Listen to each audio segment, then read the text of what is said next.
Shri Guruve Namaha.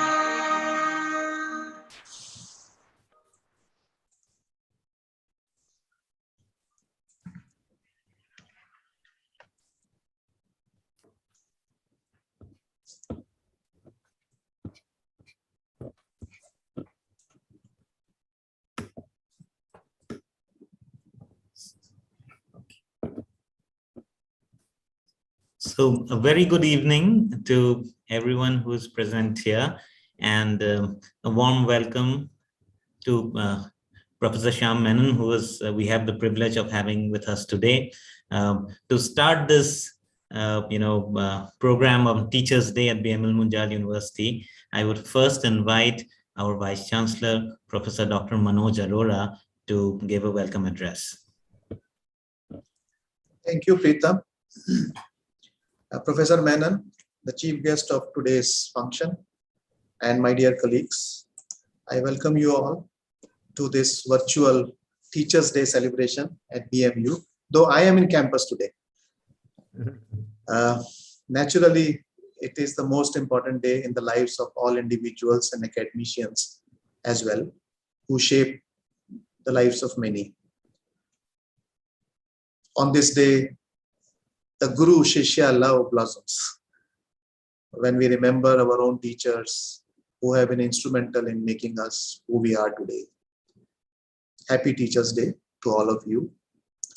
Let us naman Sarvapalli Radhakrishnan ji, in whose remembrance we celebrate this day. Let me quote what he said. Quote, "Education should be imparted with a view to the type of society that we wish to build."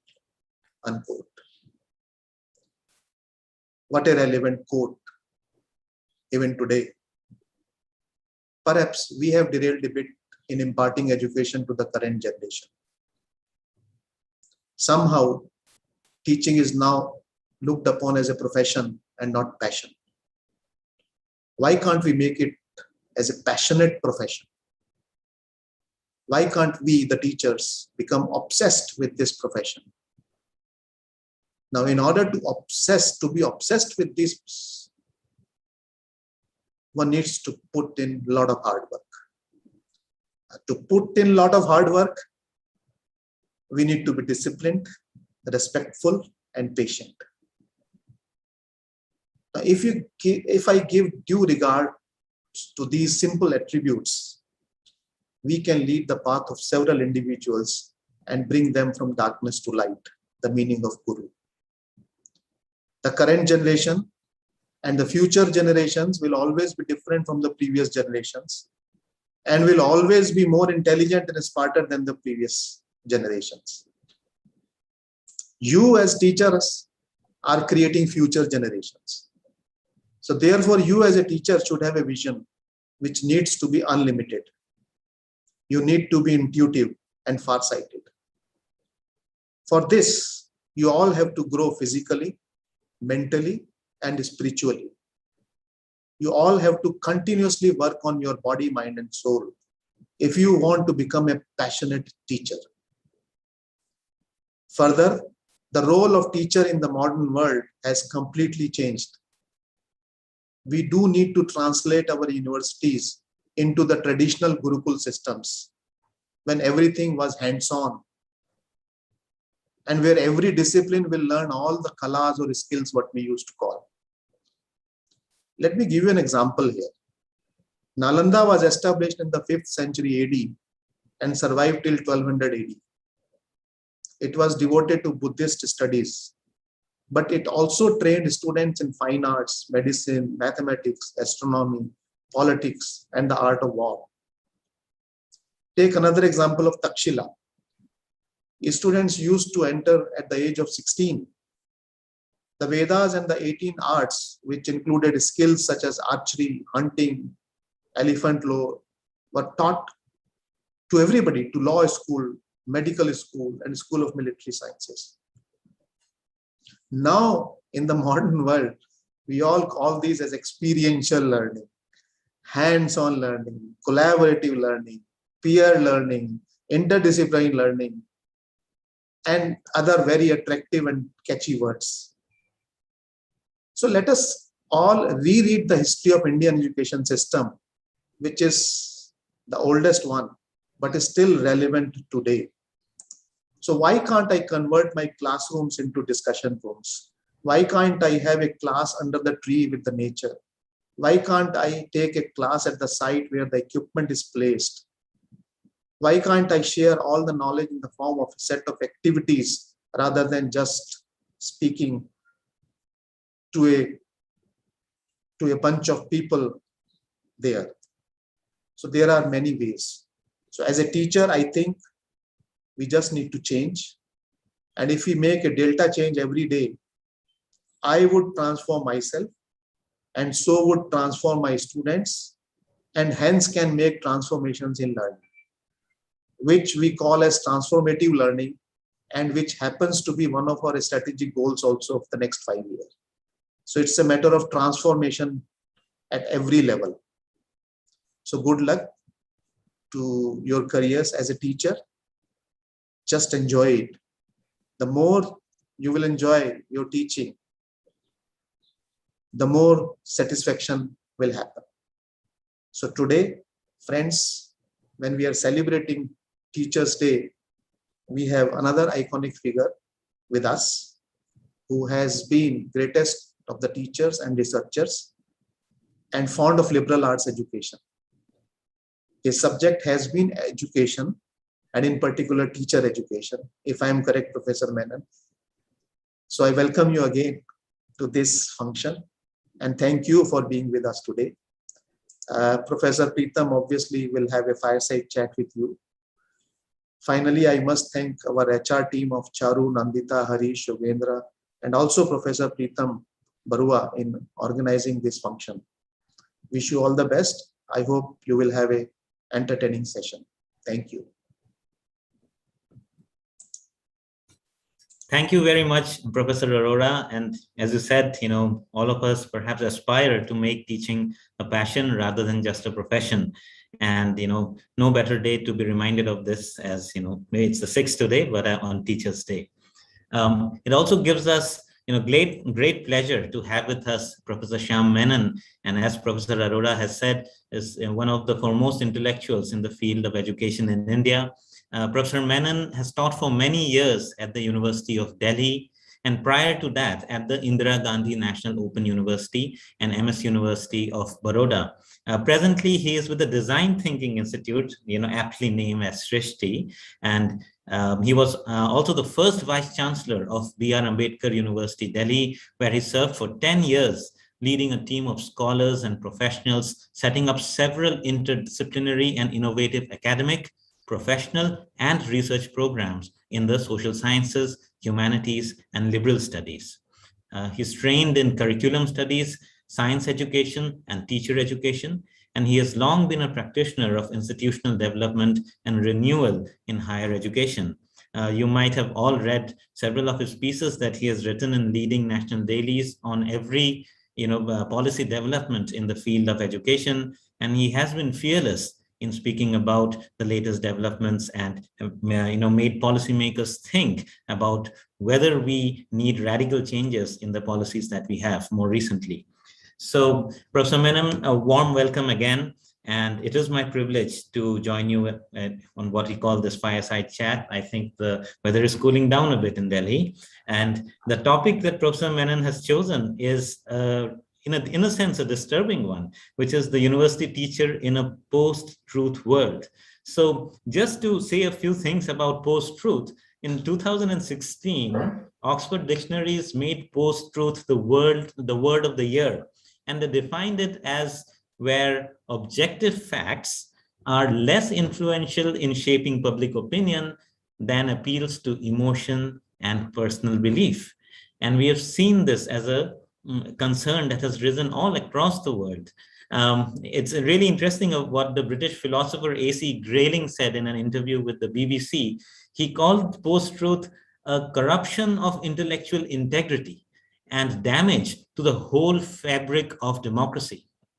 It's terribly narcissistic, empowered by the fact that you can publish your opinion, let's say, through claims on Twitter that can have the same credibility as a library full of research.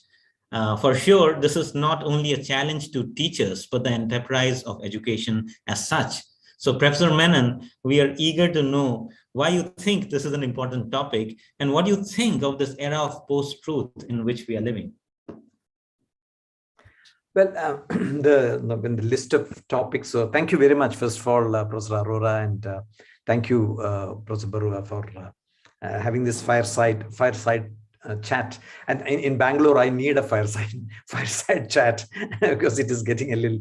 We had a shower, and as usual, Bangalore cools down just after a shower. So. Thank you for this. Thank you for asking me to come, and it also enables me to collect my thoughts. There was this list of topics which is actually sent across to me, and I found this most provocative. So that's the only reason I chose this. And it's probably the other things about autonomy and stuff like that have long been talked about and thought about and written about. So I thought, let's not dwell on the same thing. Let's talk about some new angle, some new perspective. So that's the only reason I, chose this. But it's a matter which has been actually bothering many of us. I'm sure that all of you also, that it does not matter anymore what is the truth of a matter. Nobody asks about what is the truth of the matter. It matters much more what the truth is made to appear like. So it's packaging, it's curating, that seems to be much more significant.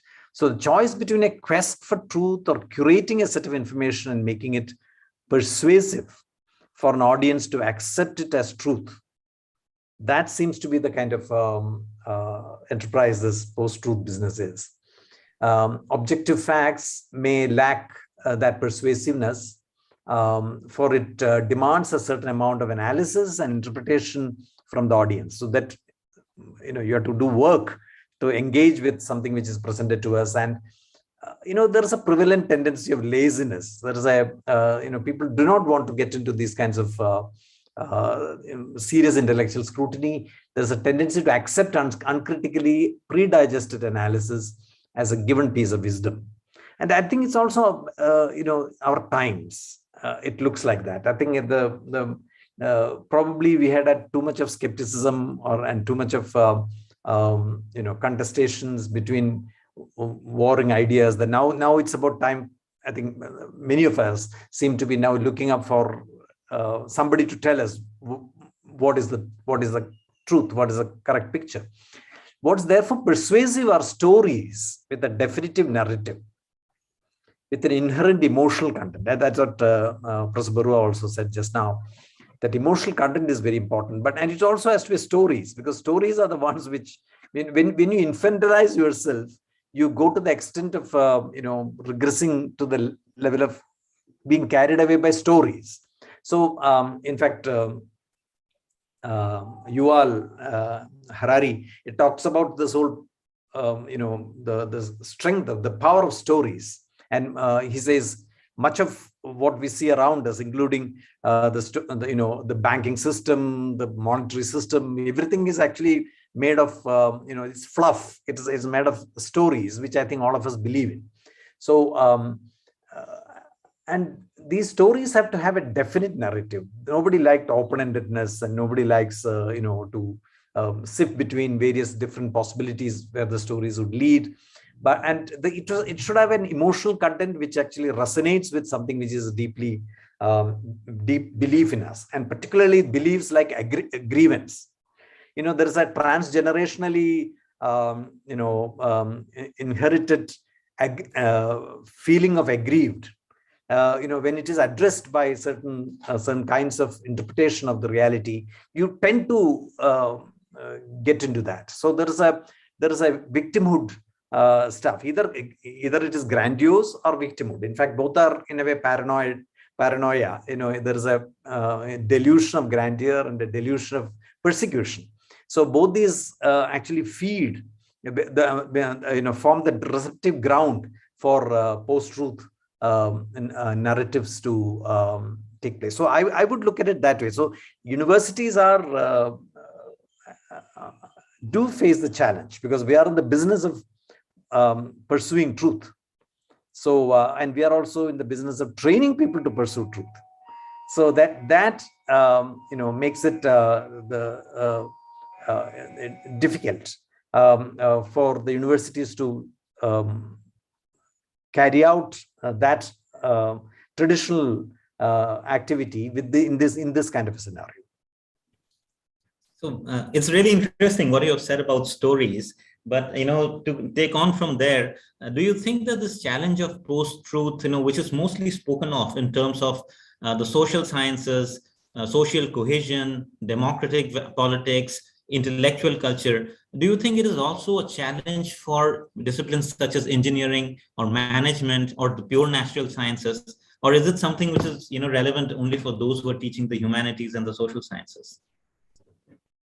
Yeah, that's an interesting question, Pritham.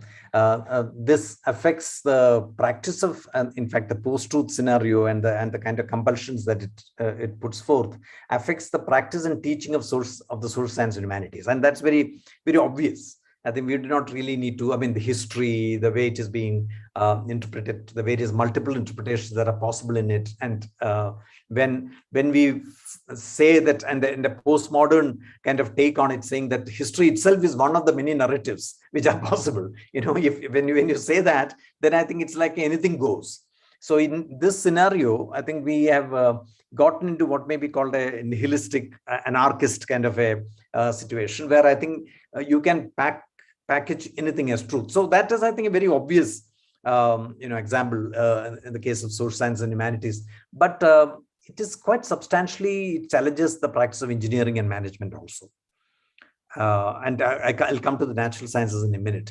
Both engineering and management, particularly the areas of knowledge and practice, as not just as a area of knowledge, but also as practice, are about efficiency and meeting the objectives primarily of those who commission the enterprise and the logic of marketing the products. So that becomes a very important criteria for understanding the success of a particular discipline. So it therefore often involves putting together edifices of knowledge, which knowledge here I mean in the Aristotelian term techne than the episteme. Episteme is slightly different and its characters are different, but these are techne, which are also knowledge, but the knowledge of how knowledge. That are built precariously on an unexamined set of assumptions. My feeling is that some of the assumptions are examined, but some of the assumptions are not examined. So you would find a very technically correct solution, which actually undercuts some of the major issues underlying social inequality and things like that, which is outside the domain of some of these disciplines. They consider that they don't have to really worry about those things because those are beyond them. So once you confine yourself to a highly circumscribed kind of an area, then you need to worry only about the internal of it. You don't have to worry about the external linkages of it. That I think is I'm talking about good engineers and a good management people will always go beyond it. But there is a greater tendency for disciplines of this kind, which to be pressurized by the post-truth scenario. That's all that I wanted to say. However, we have seen in some of the recent episodes, even in the case of natural sciences, I'll come to that in a minute.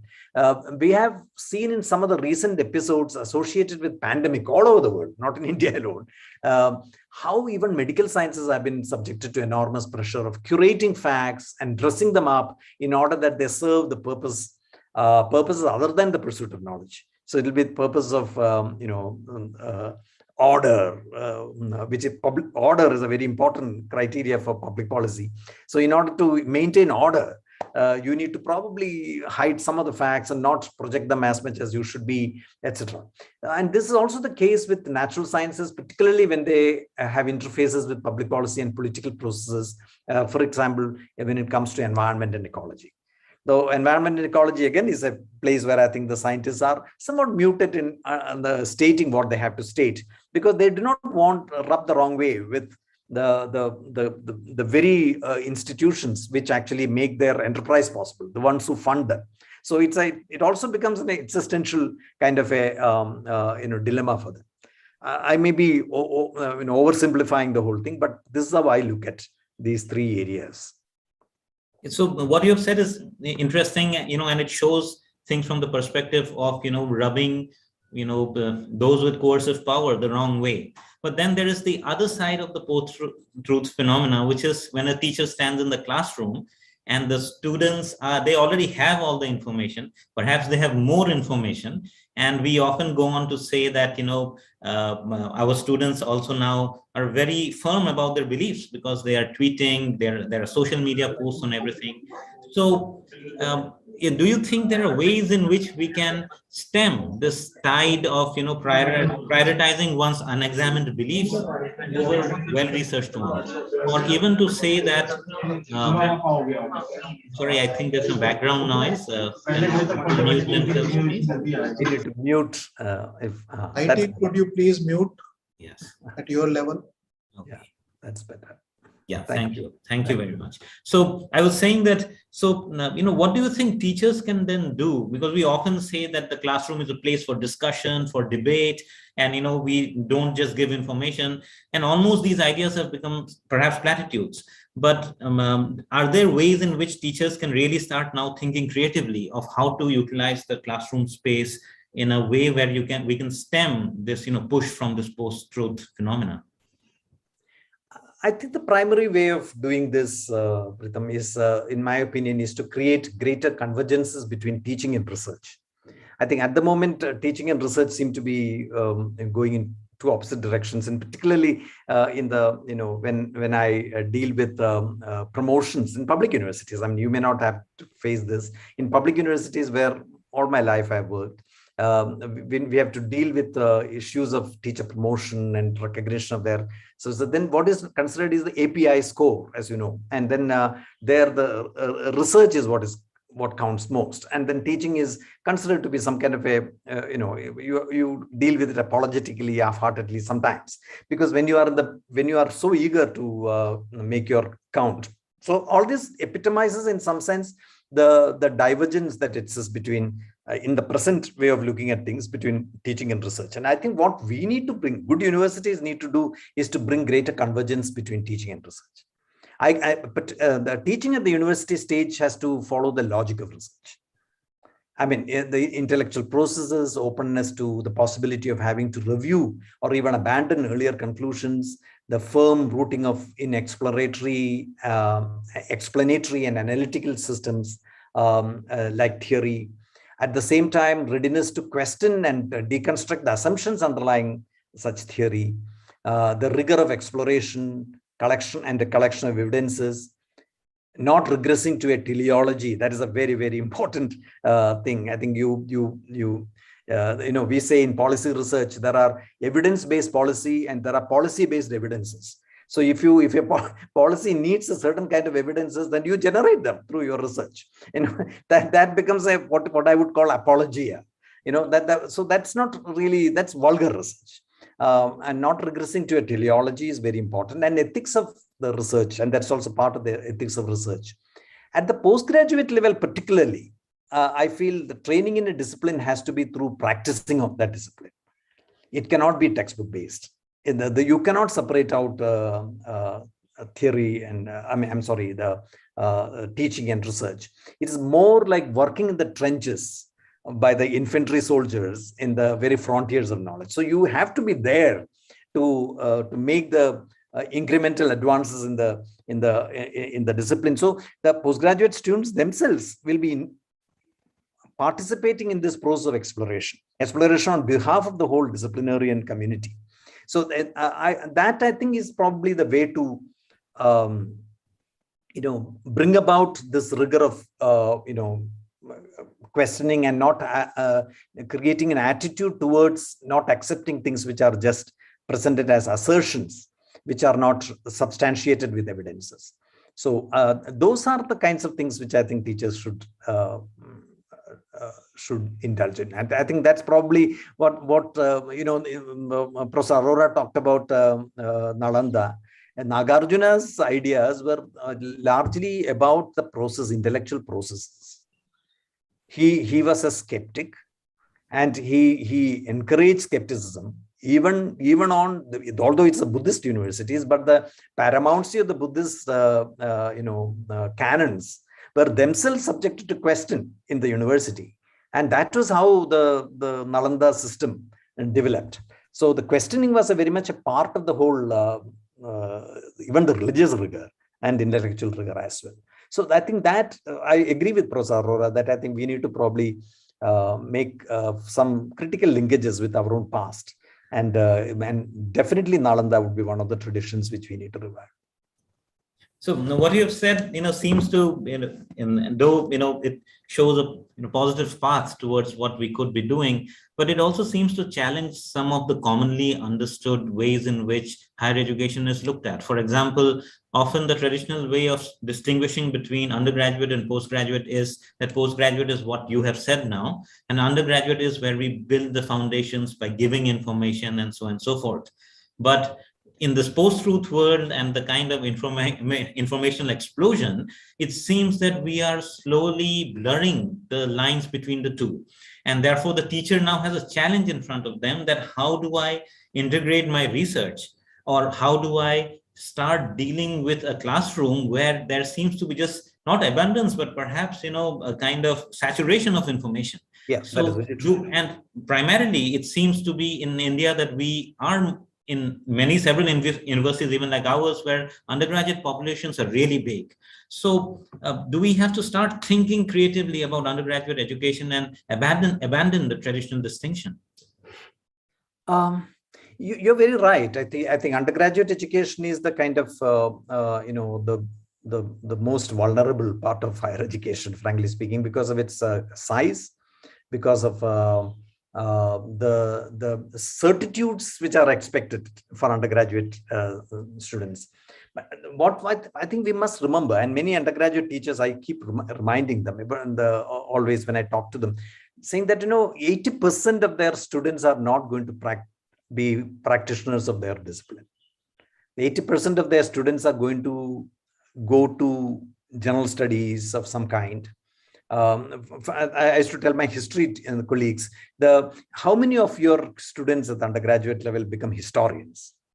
And it's a very, very small proportion. The largest proportion would actually, many of them will terminate after the undergraduation and go into the world of work.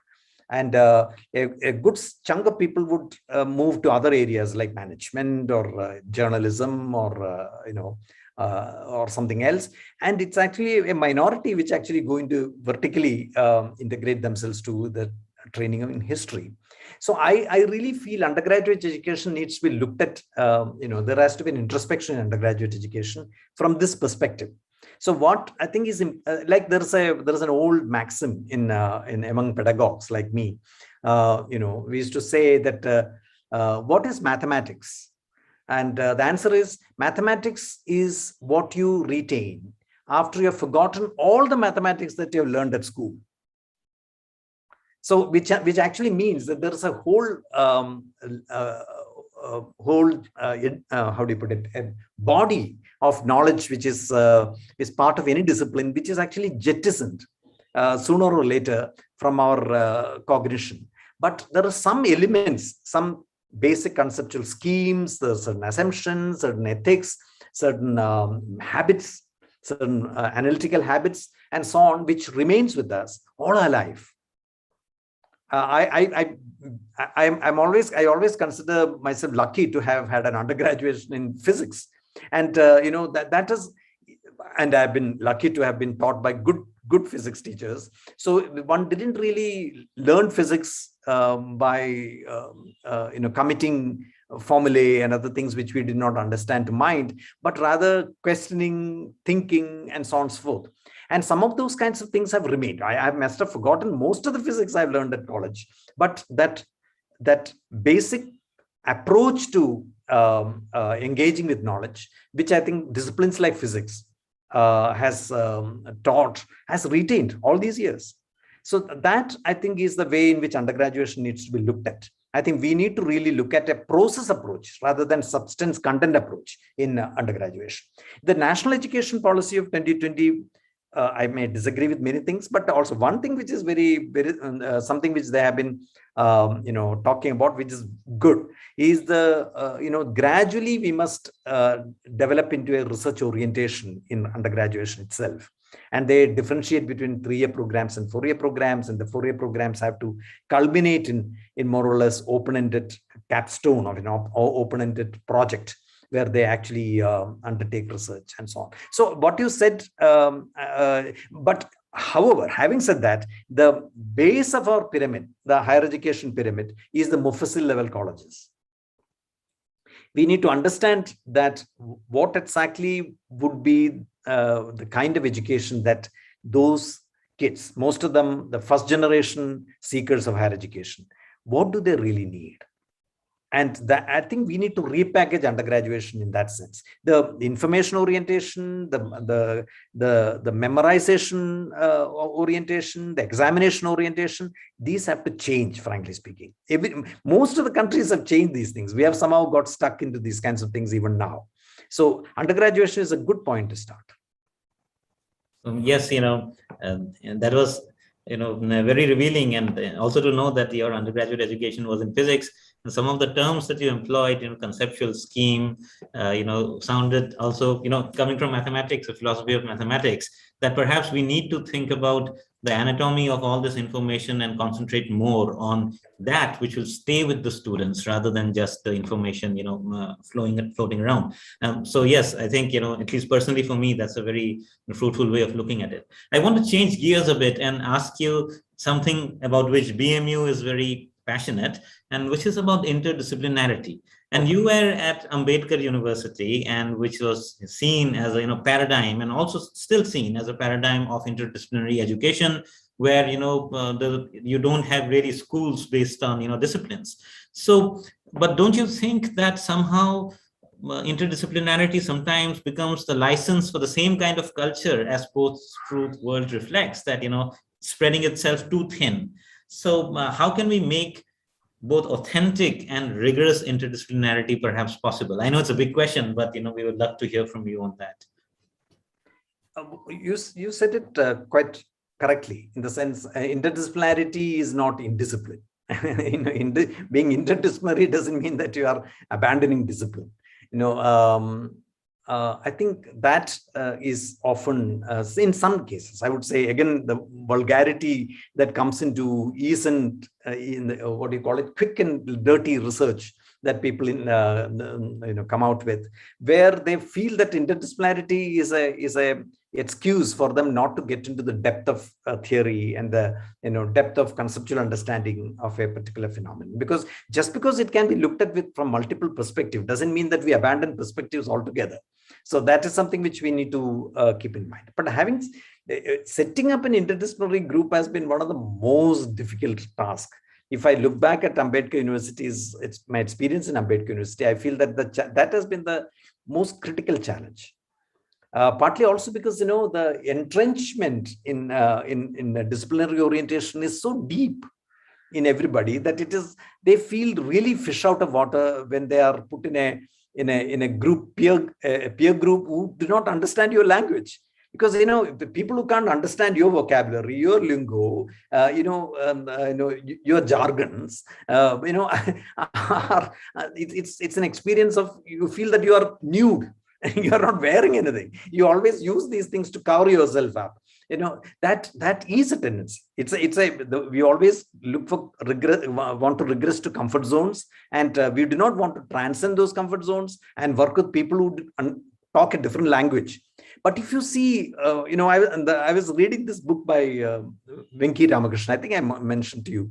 It is about his research on ribosomes. He's a trained physicist and moved on to biology through X-ray crystallography and so on. And then he narrates the kind of difficulty actually in penetrating into the citadels of held and gate kept by the disciplinarians. So it's very difficult to penetrate that. It's very difficult to make an entry into that. if you put, just because you put an economist and a sociologist and anthropologist and a political scientist and an environmental studies person together in a group, like we did when the human ecology school was set up, all of them had worked on. So we were looking for people who had, if I may use a slang, it is the people who are nagharka, naghatka. They didn't belong to one discipline or the other discipline. A certain discomfiture they've always felt with being in their own home and also being elsewhere. So that discomfiture we thought was a very, how do you put it, a very positive energy, and it creates a positive tension in oneself for growth. And that such were the people who picked up and we formed. But it doesn't happen that overnight they gel into a coherent group. It doesn't happen. Even they may share a curriculum in terms of, one course is taught by somebody who has a certain kind of disciplinary background, another course is taught by another with a certain other kind of disciplinary orientation. The course titles may not reveal that disciplinary orientation. It's very carefully and cleverly hidden. But all the same, I think inherent in that course is the underlying structures of those disciplines. So it is more like, how do I put it? To begin with, it was more like tossing a salad rather than stewing vegetables together into a stew. In interdisciplinarity, we expect that it has to be a stew, not a salad. But here, I think it is tossed and tossed and tossed, but the individual pieces will still retain its original character. So it's a challenge. It took a lot of time for even collaborative research to be undertaken between anthropologists and environmental studies persons, political ecologists, and joint publications. All these things actually took time, partly also because the absence of journals in these kinds of areas. There are journals are also very entrenched in the kind of areas they represent, and they are seldom very encouraging to people who work in the cusp areas. So I think we need to create more forums and more legitimacy for that kind of work. And then only probably there's a lot of groundwork that needs to be done for interdisciplinarity to thrive, transdisciplinarity to thrive as well. So I had a few more questions, but in the interest of time, I would ask a more personal one and perhaps then have more questions from the audience with the time that remains. So you have moved into a design, school in a way, to some kind of design thinking. So why is that move? Or if I've gotten you completely wrong on that, but is there something that you've seen through the years of experience which makes perhaps design thinking, that higher education should take seriously? See, first of all, with the design thinking and association with this institution where I work at the moment, and it's only temporary, and that has not been overnight. I've had a longer association with them for the past about 6-7 years. I was on their board and on their academic council and so on. So I was quite excited about the way in which curricula gets developed in these kinds of areas. And I also realized through that association, and we had a school of design in the Ambedkar University as well. So we tried to give a focus to what was known as the social and service design. That's what we were looking at, not product design.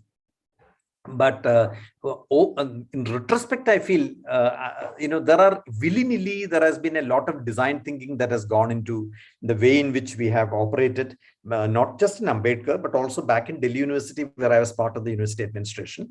Delhi University is a mammoth, giant of a university where, the logo of the university is an elephant.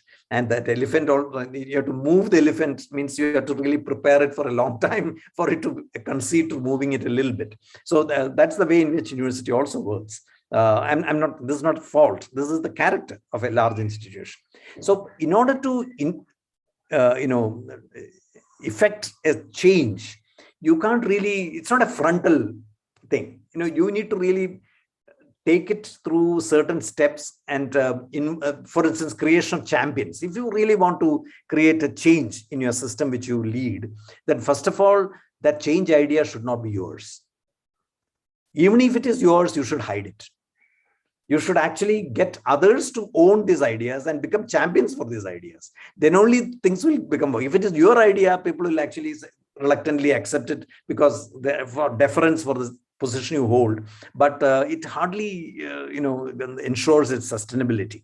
So I think the thing to do is actually to ensure that there are champions for this, and for that I think you need to engineer certain kinds of things. So that is one aspect of design thinking, which goes into institutional transformation. So that's why I describe myself in my blurb that I'm more a practitioner of institutional renewal and institutional development. And in that, a lot of design thinking gets into it. So I'm fascinated with this whole idea of institution building. I'm fascinated with the idea that why in India, and not only India, in our part of the world, the shelf life of institutions are very short. What is it? What is the reason? There must be some reason in it. So that I think we need to understand. If you really need to create institutions with longer shelf life, longer lifetime, and long effectiveness, and how to sustain changes, how to create ownership for these changes, collective ownership. These are, in my opinion, they actually need design thinking. So thank you very much. I will not ask you any further questions. Rather, I would invite my colleagues here to, ask any question that they might have for Professor Menon. You could either type it out in the chat box, or if someone's raising a hand, do I have rights to unmute? Yes, sir. Dr. K.K. Jain has raised his hand. Yes. So you talked about change in sustainability towards the end. Okay, and in India, if we look at historically after freedom, we're 75 years old country, 75 years old country, in that sense. So legacy of these institutions, particularly universities, I would say, based on my limited exposure and experience in this area, that any good institute will take a period of, say, if not more, 40 to 50 years of existence to build a legacy, if we call it that way. And when we talk about change in that time span, say 40 to 50 years or even higher, say 50 to 100. So change in context of, again, India, the change has not been, I would say, not too much. And whenever that change has happened, it has not happened gradually. It has been, okay, from this system, we move to that system, or from that system, we move to that system. Now, those changes and relating that to sustainability. So changes happen not in the context of sustainability. Sustainability is something that probably has been a term that has been in use a lot more in last 10 years, if we give or take few than 15 at most. So change has never happened considering sustainability in the past. Okay. In today's times, when technology has played a very disruptive role, I would say sustainability has become a bigger portion than the change. Right now, we, in my understanding, we are looking more at how to sustain while changing. Okay. So, which is the bigger portion that university needs to address? The continuous need to change or to upgrade or to sustain? Okay. Thank you. Thank your you, thought. Dr. Jain. Yeah. You want me to? Yes. Yeah. See, I mean, say I may not have an answer to that, but I'll just, based on what you said, I'll just give some thoughts which come into my mind. I do think that this whole continuity and change is two sides of the same coin in some sense, because we if for a thing to be called an institution, there is a certain assumptions of continuity. There is a certain core of continuity that characterizes a discipline, an institution. If that continuity was not there, we can't even identify that as an institution. So, but at the same time, there's a tendency for everything that is, where continuity is the paramount characteristic. There is a tendency for it to ossify, to solidify, I mean, if I may put it that way, and it gets suddenly cast as though they're cast in stone. It can't change. And that's the tendency of every institution again.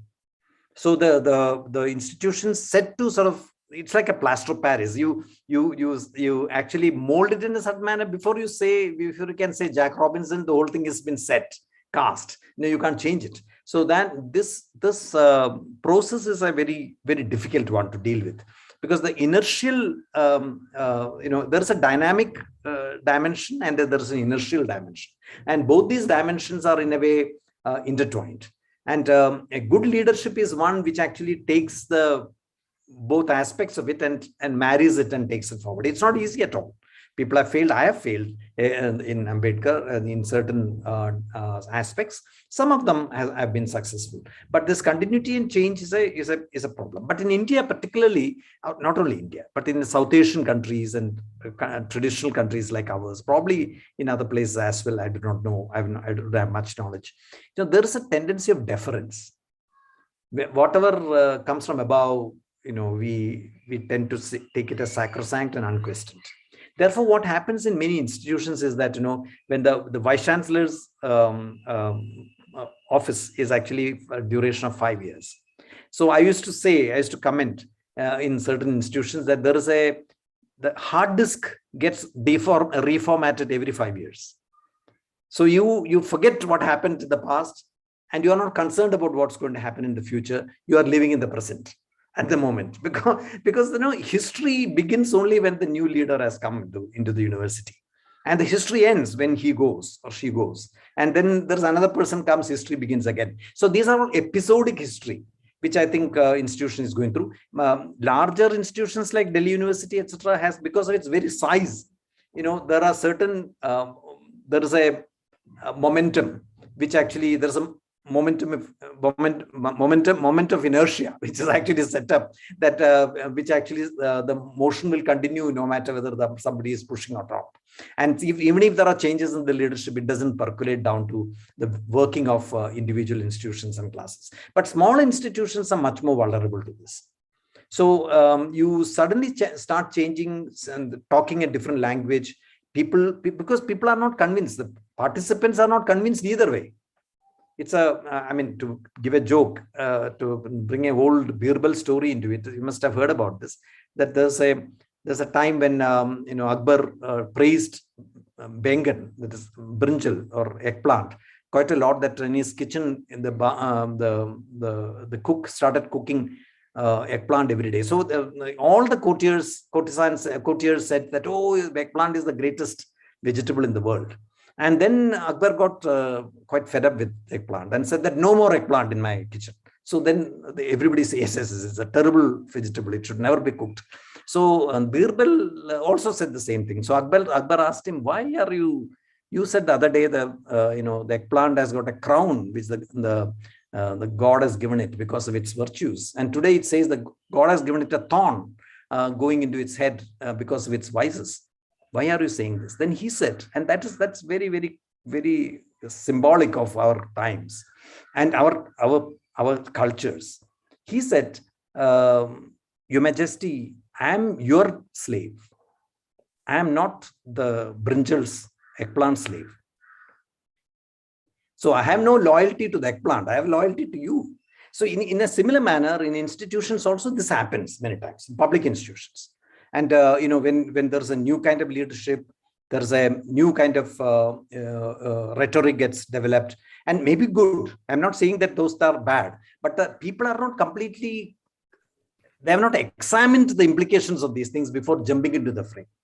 And they have no qualms about retreating from it and jumping into another when a new flavor of the month comes. So that, in my opinion, is a major problem in ensuring an institutional continuity. Because institutional continuity can be ensured only when you respect history. You can disagree with what happened in the past, but you have to build on it. You can't just obliterate it. You can't just wish it didn't happen, and you can't just erase it from our memory. That's not a correct approach in institution building at all. That's my sense. I don't know whether I answered your question, but this is my thought. Thank you very much. Thank you very much for that. I think it's an important question and we're all grappling with it. We have run out of time, but maybe we have time for a very quick question by Dr. A.K. Prasad Rao. He had his hand up for a long time, and perhaps Professor Menon, please excuse me, but a very quick answer. I'm sorry. Long No. Sorry, sir, my question is related to the students. So in one of your statements, you made that 80% of the graduates, undergraduates are going for non-domain related, their professions are not related to their domains, whatever their degrees they are getting. So don't you think that it is a waste of time and resources when we are teaching all these 80% of students who are not interested in their parent domains and working in some other non-domain kind of subject, areas? No, in mainstream disciplines, there is plenty of examples to substantiate this. But let me take an extreme elite example. P.V. Indireshan, who was the director of IIT Madras, I think. He was also professor of IIT Delhi once, long ago. So Professor Indireshan used to say that of all the graduates of IIT, only a quarter of them, that is about 25% of them, go for further specializations in engineering or sciences. But many of them actually the bulk of them go into marketing. And he used to, in his own characteristic way, used to say that, oh, they land up selling soaps and shampoos. And then one wonders why this, high investment in IIT kind of situation was actually done to create eventually salespeople for soaps and shampoos. I'm not saying that IIT has not been, effective to develop good marketing people, but we could have had other marketing programs. You need not have had to make them go through a rigorous engineering program for that. So you are right completely. I'm agreeing with you. That was short, I hope. It was. I'm so sorry, but it's mostly because we also have to announce today, every Teacher's Day. I'm sorry about that. I mean, when it's an old habit. When you start talking, you can't stop it. No, we are the beneficiaries of that, in the sense that what you have said today, I'm sure, is going to inspire, at least me and several our colleagues to think along different lines, because frankly, this is a challenge of what we face today. And I had a question about the pandemic, but it just exacerbates this issue. But thank you very much for sharing your thoughts, and at least it gives some shape to this meandering river of higher education, or how we want to think about things in these challenging times. So very heartfelt thanks from our entire faculty on behalf of BMU for sharing your thoughts. I'm sure we will have we would love to hear you again, and there will be, this is only the beginning of a conversation, and we would be happy to have you over on campus to speak to us.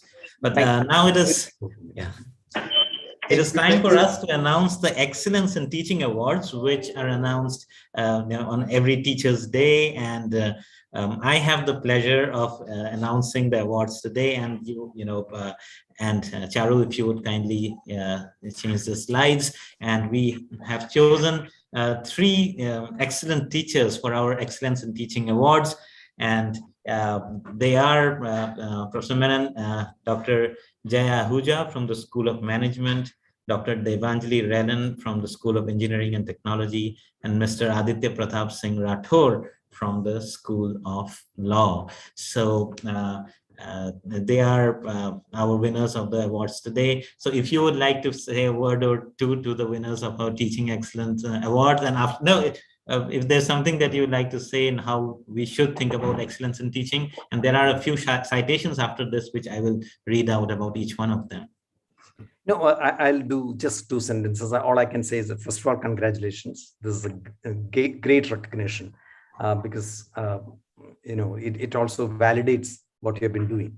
But as far as what's the right approach to teach is something which I think you know best, because the context in which you operate is very different from the ones which I have been used to. Higher education is an evolving phenomenon, and every institution has its own peculiar specific context, and you have worked out best the way you need to respond to your situation. So I'm sure that someday you may want to, only request is that please document, please write about your teaching. You see, you are a dual professional. You are, for instance, Aditya is a professional in law, and he is also a professional of higher education. Similarly, Devanjali is an engineering professional, but also a professional of higher education. So I think it's important for them to realize that they are also part of this larger professional community of higher educators. So it's important for you to document and publish what you are doing in higher education. Thank you so much. Thank you so much for your valuable advice. And this idea of documentation, I think, is something about institution building all of us would benefit from. So I would now request Charu to kindly change the slide so that we can read out our citations for our winners of the Teaching Award.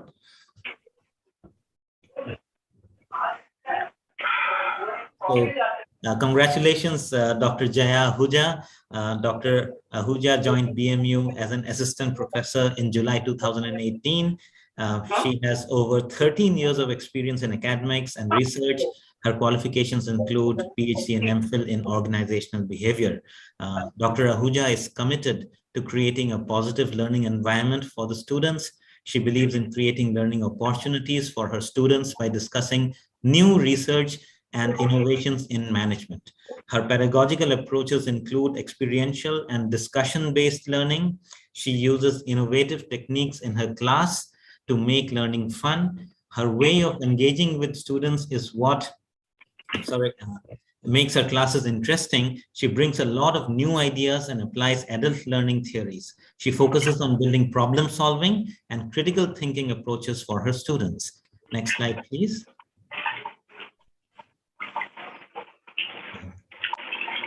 Charu, if you could kindly... Just a second, sir. It just, not supporting. Just a second. No problem. I'm going to read out from a different document.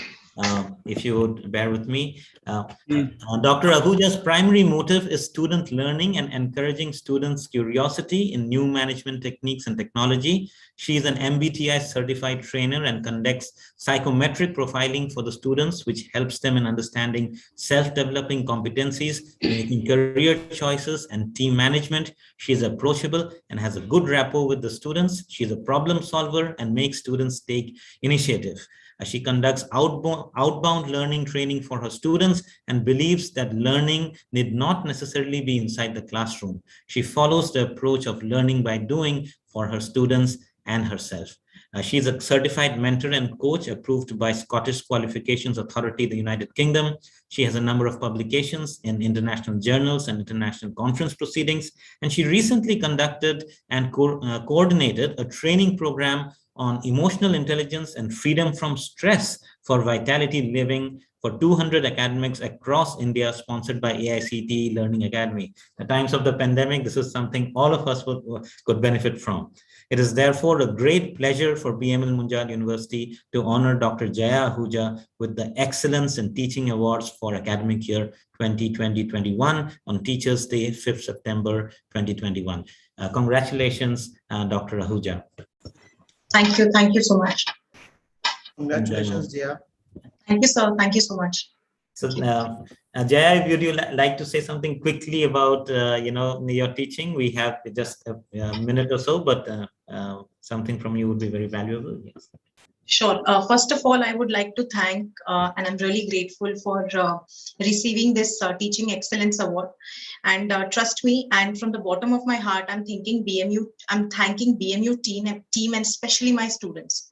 In my previous institutions where I have worked, I had a lot of creative ideas and innovative pedagogical tools that I wanted to use in my classroom, but I never got the support. And this is what I got at BMU. And the best part at BMU is you can't differentiate between a BBA and an MBA student. You'll see that, both of them have equal level of skills and competencies. And if you compare our undergraduate programs with other institutions, you see that students, they are, they have those competencies developed and they have that clear focus.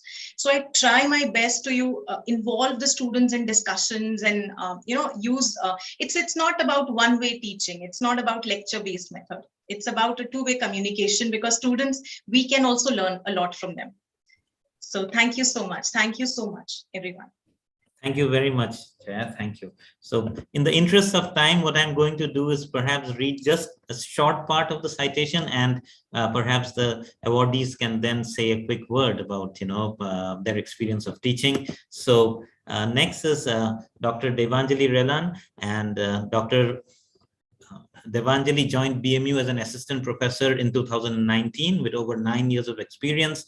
She has a PhD in 2016 from the University of Edinburgh, UK, postgraduate studies in advanced medical imaging from Katholieke University Leuven, Belgium, masters in engineering from Delhi College of Engineering, and now Delhi Technological University, University of Delhi. So instead of me reading out her teaching philosophy, maybe Dr. Elan could just say a few quick words.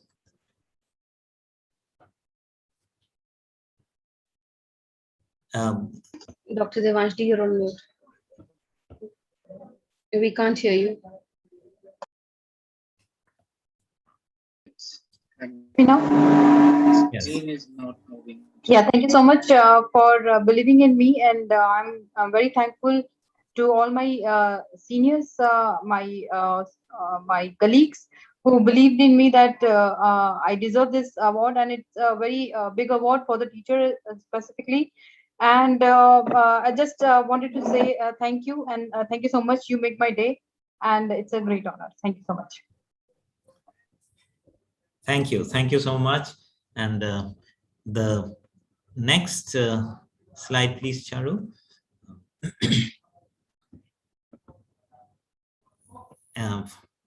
Shall I read out one more? Okay, I'll read out from the one which I have. So congratulations, Mr. Aditya Pratap Singh Rathore. He is an assistant professor at the School of Law, and he joined the School of Law within a couple of months of its starting and has been a part of the journey ever since. Apart from teaching, he has also been the faculty in charge for internships as well as the personalized coaching initiative at the School of Law.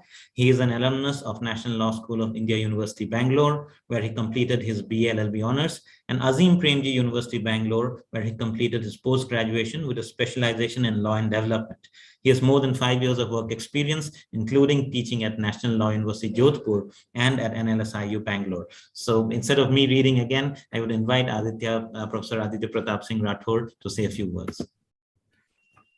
Thank you, Professor Barwa.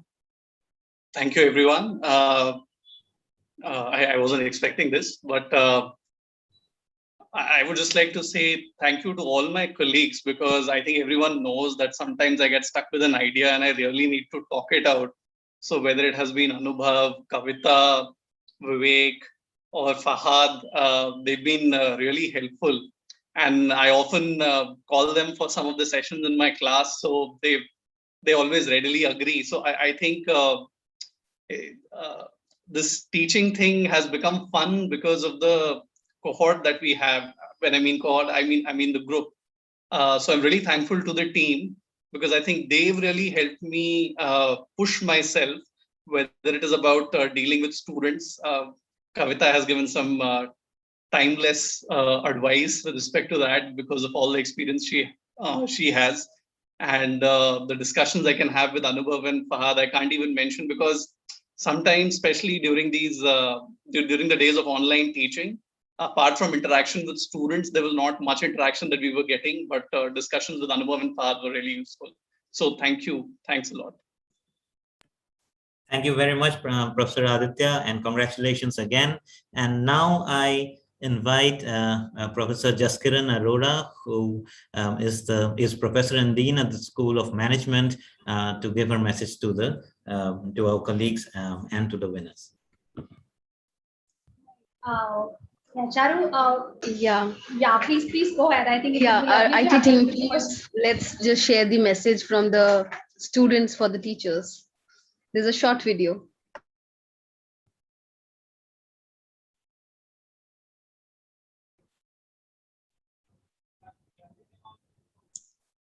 Professor Menon, Jaskiran is also looking after our Center for Teaching and Learning. So we would like to invite you for a longer session to discuss a few things, and we would like you to be part of that in some way or the other. Absolutely, it would be an honor to have you, sir. Yeah.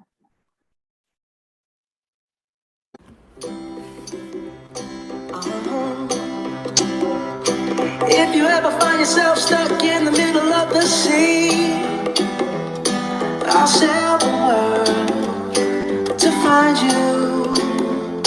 If you ever find yourself lost in the dark and you can't see, I'll be the light to guide you. Find out what we're made of when we are called to help our friends in need. You can count on me like 1, 2, 3, I'll be there. And I know when I need it, I can count on you like 4, 3, 2, and you'll be there. 'Cause that's what friends are supposed to do. That is absolutely awesome. And I think Professor Preetham, Professor Menon, you would agree that is what makes our profession just so humble and just so special. So guys, after Professor Menon's and Professor Preetham's fantastic, very thought-provoking discussion, I thought, why don't we quickly get into the memory lane, right? So on the chat window, your rough guess, how many teachers we as a student would have been taught by? So I assume almost everybody of us a PhD. So quickly, since your pre-nursery till today, how many teachers roughly do you think we might have been taught by? And I'm looking at the chat window to see where we are converging. KK very conveniently says 50 plus. Any more guesses? Something closer. Kavita, 70 to 80. 150, wow. Aditya says 150. Surya says 60 to 70. Professor Preetham, and Professor Preetham, I actually saw you were thinking to reach to that precise answer, 109. So yes. Oh, okay. So yes, Professor, Colonel Baba. So more than 100, absolutely. And now, so for sure, I think we all agree that it's 50 plus, 100, 150 could have gone there. Now, can you think of your favorite teacher in your mind? Could be more. All those who can think of your favorite teacher, a quick show of hands. Just a show of hands, maybe you can make use of the reaction in the Zoom, because if your video is not on the reaction, Sangeeta can think of, can we all think? We actually want you to visualize. Okay, only 3 people can think of the favorite teacher. 4, 5, 6, lovely, awesome. Now, on the chat window, what is about that teacher that you think of to make her or him to be so special in your life? One adjective that makes that teacher stand apart. 100 plus teachers. So what is about that professor that makes him or her very special? On the chat window, it would be great. And not only do I want you to respond for your role, but also maybe scroll up to see what others have to say.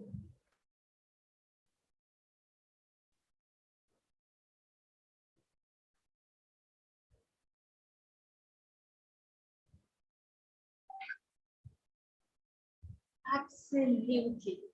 Absolutely. Right.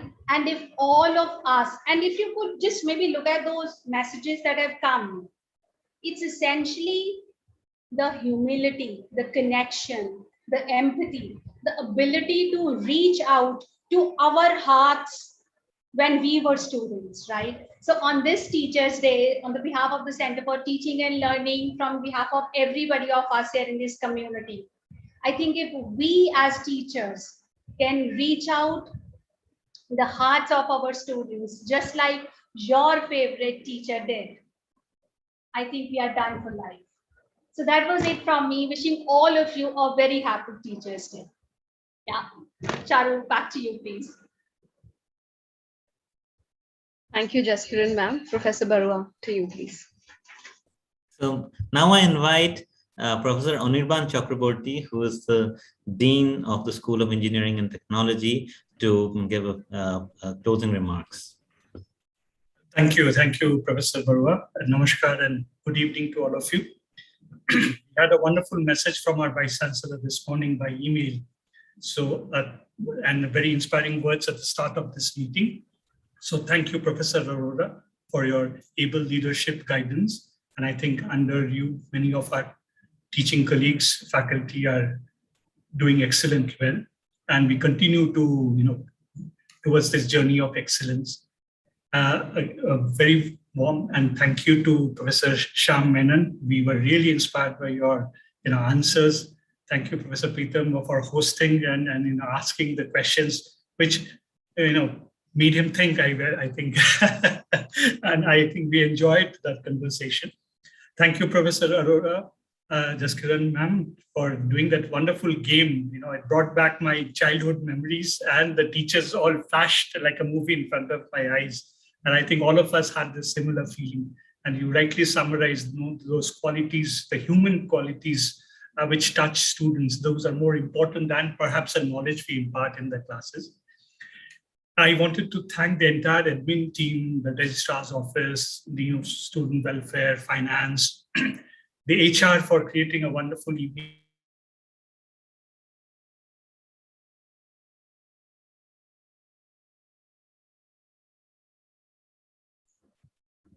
Oh, so it seems like Professor Anirban's video's gone off at saying HR's role, right? So HR made sure that it stopped there to emphasize it was HR's role. Absolutely, yes. I think HR makes all the events very special. Yeah, right. Professor Anirban, we lost you for a moment for the last 5 seconds. Yeah. I'm sorry about that. And that's what I was saying, that the students have put up wonderful video message. And they would like us to join on another link, which I think has been circulated by Dr. Adnan Hussain. So if you all can kindly go and join that, the students would be very grateful. And I think we owe it to our students, because without them, we would not be a complete family. We would not be a part of this excellent institution. So I think thank you all for this. And hopefully we'll meet again next year, and September 5th will not be a Sunday, so we can celebrate it on the day. So this time we had debates whether we should have one day before or one day after, and with a lot of things we converged to this date. And thank you everyone for joining us, and we can close this meeting with those remarks. Yes. Okay, thank you, Professor Arora, and that Professor Anirban. That brings us to the end of this event. Thank you again, Professor Shyam Menon, for joining us and for being with us today. We look forward to more interactions in the future. Thank you, Professor Menon, and we will meet again. Thank you very much. Bye-bye. Thank you all.